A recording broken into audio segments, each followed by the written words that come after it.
এক যুবক নতুন বিয়ে করল। বিয়ের পর প্রথম দিনই স্বামী স্ত্রী যখন খেতে বসল, এমন সময় এক ভিক্ষুক হাজির হলো। ভিক্ষুকটি খুব ক্ষুধার্ত ছিল এবং সে কিছু খাবার চাইল।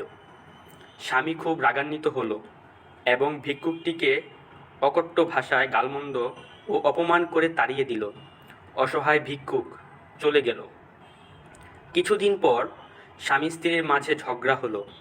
এক পর্যায়ে তাদের সংসার ভেঙে গেল। স্বামী স্ত্রীকে তালাক দিয়ে দিল। স্ত্রী বাপের বাড়ি চলে গেল। কয়েক বছর পর মেয়ের বাবা অন্য এক জায়গায় মেয়েটিকে বিয়ে দিল। নতুন স্বামীর সাথে শুরু হলো তার জীবন। মেয়েটি দ্বিতীয় স্বামী প্রথম স্বামীর চেয়ে অনেক ধনী ছিল। একদিন স্বামী স্ত্রী খেতে বসল। ইতিমধ্যে একজন ভিক্ষুক আসলো। স্বামী স্ত্রীকে বলল, ভিক্ষুককে ভিক্ষা দিয়ে আসো। আমরা এখন না হয় পরে পাব, কিন্তু সে পাবে কোথায়? যখন স্ত্রী ভিক্ষা দিতে গেল তখন সে অবাক হয়ে গেল, কারণ তার সেই প্রথম স্বামী আজ তার সামনে ভিক্ষার পাত্র নিয়ে দাঁড়িয়ে আছে। মেয়েটি চোখে জল ধরতে পারল না।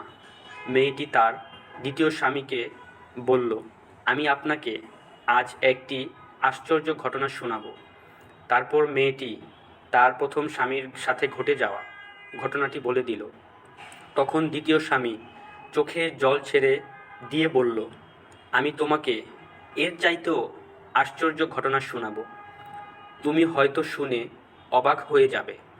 ওই দিন তোমরা যে অসহায় ভিক্ষুককে তাড়িয়ে দিয়েছিলে, সে অসহায় লোকটি আমি নিজেই, আজ তোমার সম্পদশালী স্বামী।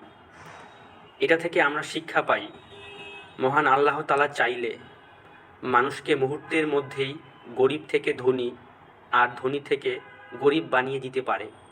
তাই গাড়ি বাড়ি টাকা পয়সা এগুলো নিয়ে কখনোই অহংকার করা উচিত নয়।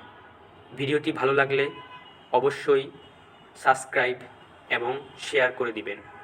ধন্যবাদ।